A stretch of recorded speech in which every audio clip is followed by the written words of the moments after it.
I changed the locks on a Tuesday morning. Windows still open.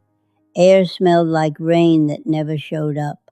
The kind of gray sky that sits there all day promising something it does not deliver.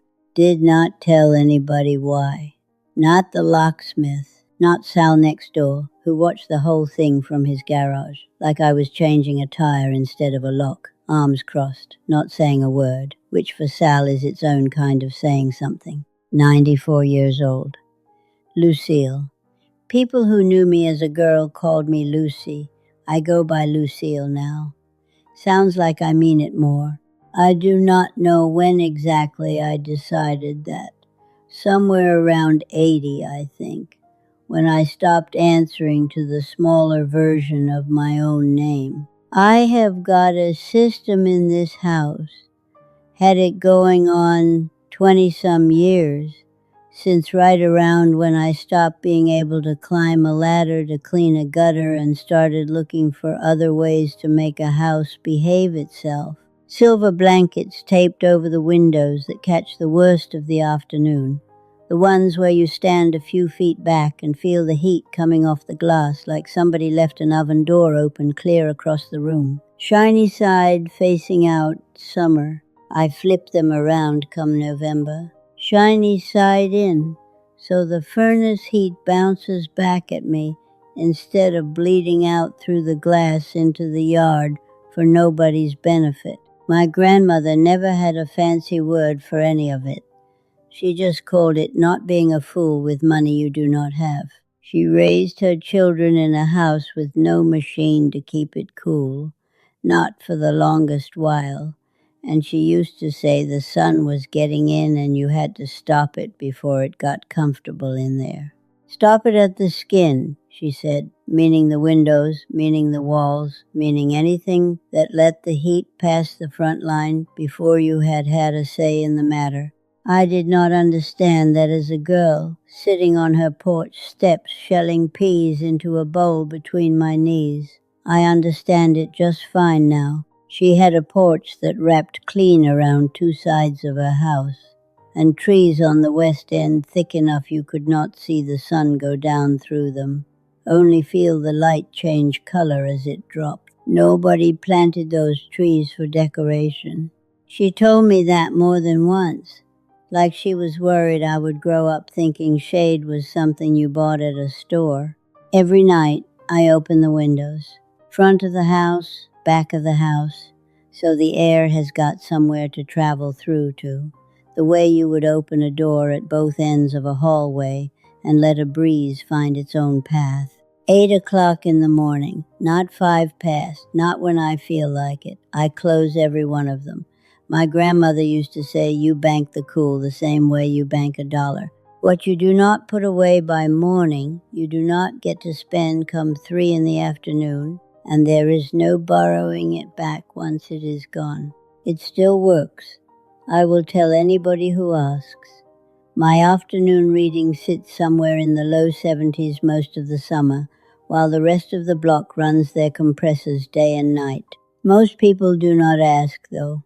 Most people see a silver blanket taped to a window and assume it is something a confused old woman did and never got around to taking down. 3 weeks ago, I came home from the cardiologist, and there were 2 pairs of shoes sitting by my front door that did not belong to a single person I know. Not Sal's work boots, which I would know anywhere on account of the left one's got a hole worn through at the big toe he refuses to fix. Not my granddaughter's sneakers, the ones with the busted lace she keeps meaning to replace and never does. 2 pairs, side by side, toes pointed at the door, the way you would leave them if somebody had told you to take them off before you walked through somebody's front hall. I stood there with my purse still hanging off my arm, and I thought, well, somebody has been in my house. Did not call out. Did not go room to room like they do on the television, hand pressed flat against the wall, peeking around corners. I just stood in my own front hall, in my own house, looking at 2 pairs of shoes that were not mine, and feeling something I did not have a name for yet, Not fear exactly. Something closer to the feeling you get when you walk into a room and the furniture's been moved 2 inches, and you cannot say which 2 inches, but your body knows before your mind catches up. I checked the windows first, out of habit. All the blankets still up, still taped at the corners the way I leave them. Nothing disturbed there. Whoever it was had not come to look at my windows. On the kitchen counter, next to where I keep the bread, there was a card, cream-colored, little gold border around the edge, like it was trying to look like more than it was. A man's name I did not recognize, and underneath it smaller, residential sales. I picked it up and turned it over, like there might be something written on the back that would explain itself. There was not. Just the cream-colored front and the blank cream-colored back. Same as any card a stranger hands you at a funeral or a fundraiser. The kind you take because it is rude not to and then never look at again. I did not call anybody about it. Not that night. I put it in the drawer with the rubber bands and the dead batteries and the spare key that does not open anything in this house anymore, has not for years. I just never threw it out on account of not knowing for certain it does not open something. And I went on with my Tuesday like it was any other Tuesday. Made my supper. Closed my windows at 8, same as always. But I kept the card. That is the part I noticed about myself later. Lying in bed that night with the ceiling fan, I do not run doing nothing above me. I did not throw it out. A woman who believed it was nothing would have thrown it out.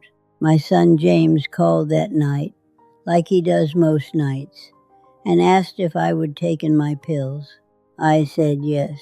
He asked if the house felt too hot, on account of the heat wave they had been talking about on the news, the one with the warnings for people my age to check on their neighbors.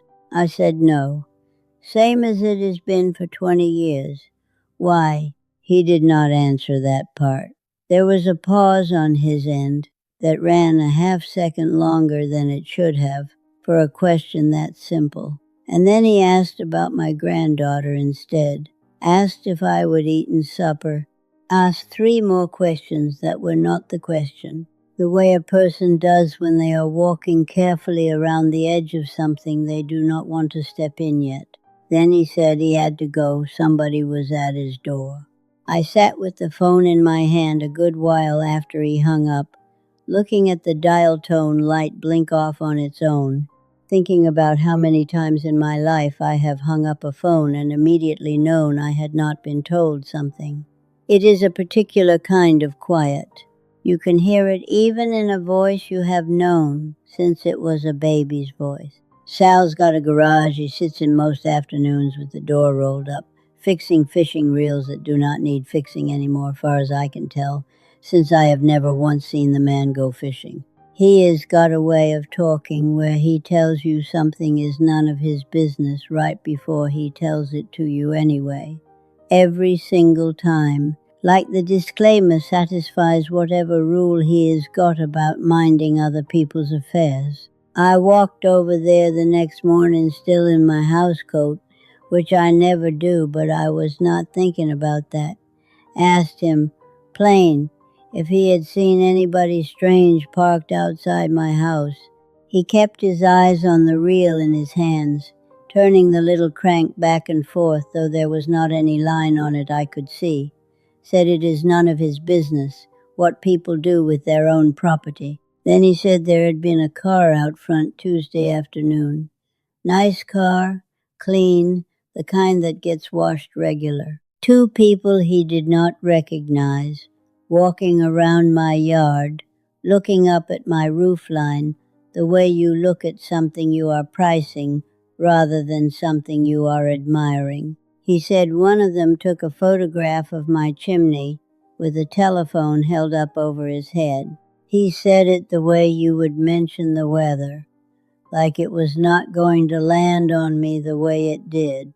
I thanked him and walked back across the grass between our 2 houses and I remember thinking my feet were cold even though it was already 80 degrees out. I went home and I sat at my kitchen table for longer than I usually let myself sit anywhere in the middle of the day. There is a clock on that wall that has been 10 minutes fast since before my husband passed, and I have never once fixed it, mostly out of spite at this point, since fixing it would mean admitting I would let something run wrong for that many years without doing a thing about it. I watched it anyway. Watched 10 minutes that were not really there go by. I thought about calling James right then, decided against it. I do not know why. Maybe I wanted to see what he would do if I did not ask him first. Maybe I was scared of the answer landing different over the phone than it would in person, where at least I could watch his face do whatever it was going to do. A few days went by where nothing happened, and I want to tell you, those were the worst days of the whole business. Nothing to point at. Nothing to be upset about. Exactly. If you laid it all out for a stranger, a couple of shoes, a card, a neighbor's second-hand story about a clean car, just 2 pairs of shoes I never saw again, and a card sitting in a drawer next to dead batteries, and a feeling in the house that had not been there before, like the rooms knew something I did not yet, and were waiting for me to catch up to them. I kept up my routine anyway, because what else was there to do with a Tuesday? Blankets stayed up, windows open at night, shut at 8. I checked my thermostat reading every afternoon around 3, same as I have for years, and wrote the number down on a little pad I keep by the toaster, the way I have kept that pad for longer than some marriages last. 71 degrees the whole week, while it sat near triple digits outside.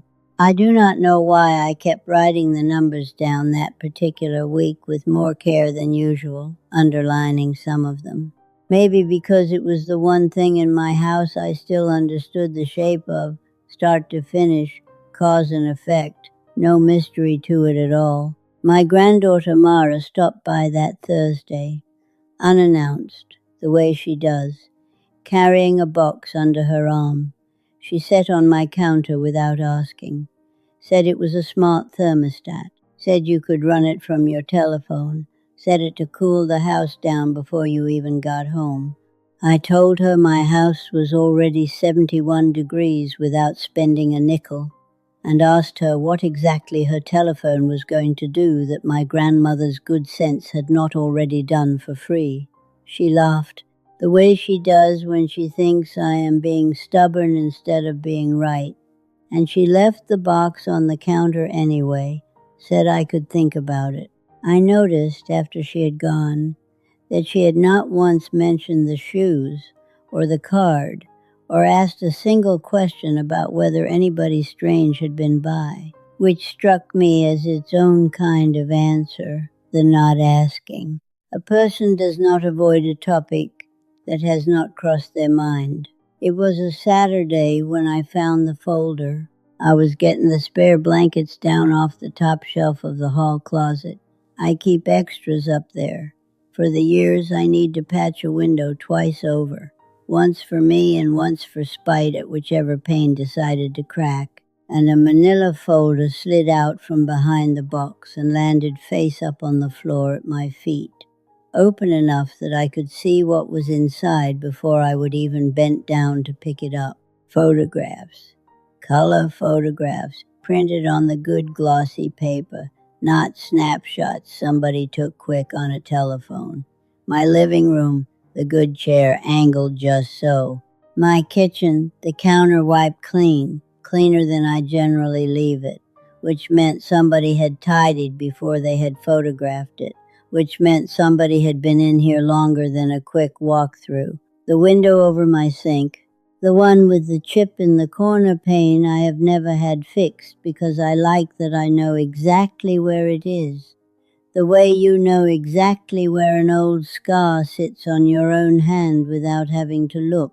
Underneath the photographs, a single sheet of paper with a number printed at the top in a font too large for what it was saying, like the number needed extra ink to make itself believable.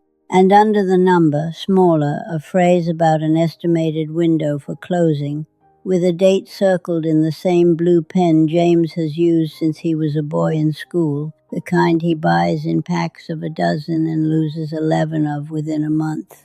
I sat down right there on the hall floor with that folder open in my lap, my back against the closet door, blankets still half out of their box beside me.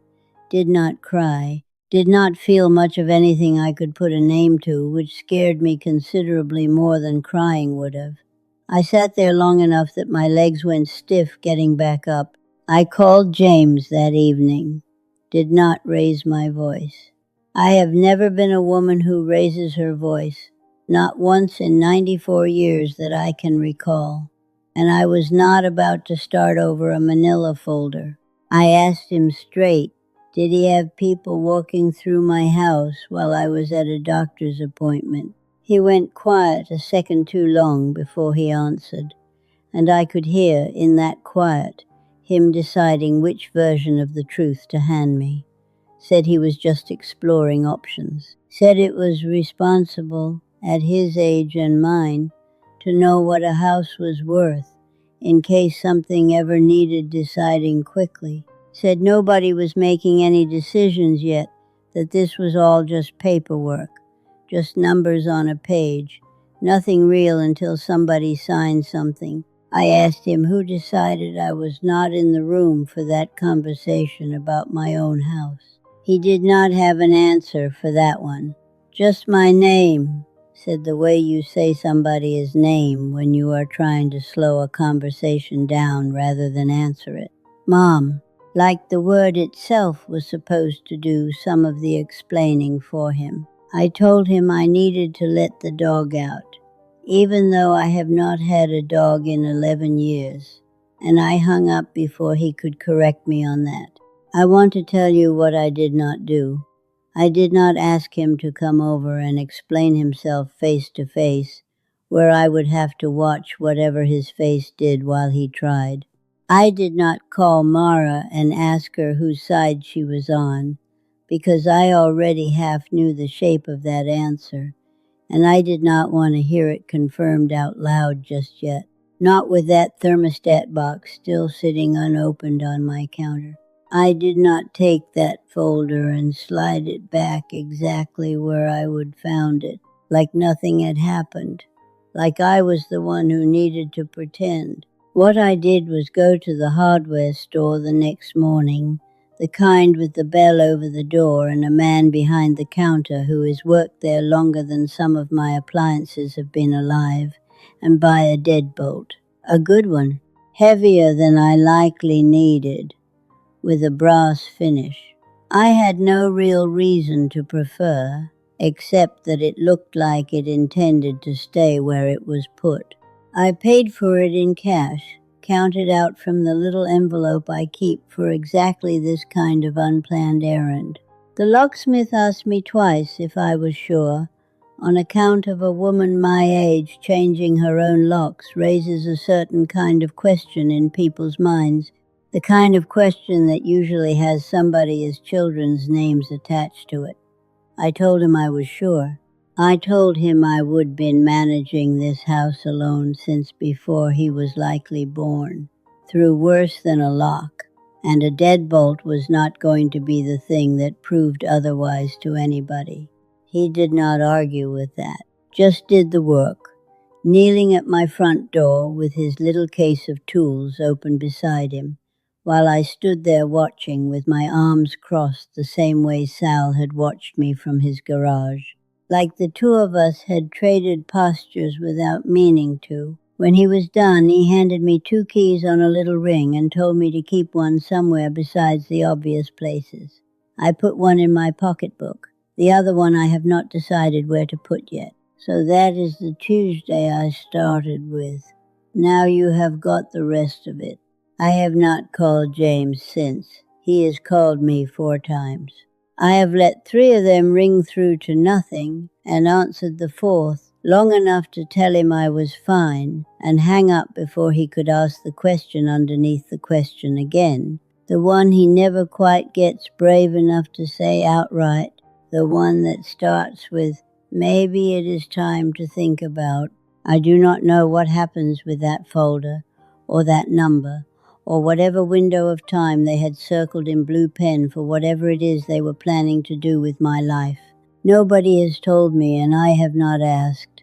There is a version of this where I find out in a month it was nothing, just James being cautious, the way he gets, the way his father got before him, about anything to do with money and houses. There is another version where it was already further along than exploring, and I was simply the only one in the house who did not know it yet. I do not know which version I am in. I am telling you that plainly, because I do not believe in pretending I have got more figured out than I do. Not at 94. Not about this. Tonight I will do what I always do. Open the windows, front to back, let the air move through while it is cool enough to be worth catching. 8 o'clock tomorrow morning, I will close every one of them, same as I have for 20-some years, same as my grandmother taught me before either of us had a fancy word for any of it, except the small window in the back bedroom. I leave that one cracked just a hand's width, year-round now. Started doing it a few days after the folder, without really deciding to. Tell myself it is for the cat, so she has got a way in and out without me having to get up and let her. She has never once used it. I do not examine that too closely. Some things in a house you let stay exactly the size they are, and you do not go picking at them to see what is underneath. Same as you do not pick at a scab you would rather heal on its own time. Locks on every door in this house. One window that does not lock at all. Make of that what you will. I have not fully decided what to make of it myself.